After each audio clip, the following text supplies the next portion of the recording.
അപ്പൊ നിങ്ങൾ അറിഞ്ഞില്ലേ ഇവിടുത്തെ പരിപാടികൾ?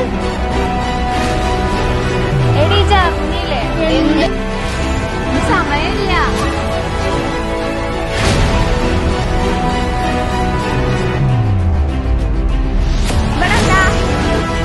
അങ്ങോട്ടേക്ക്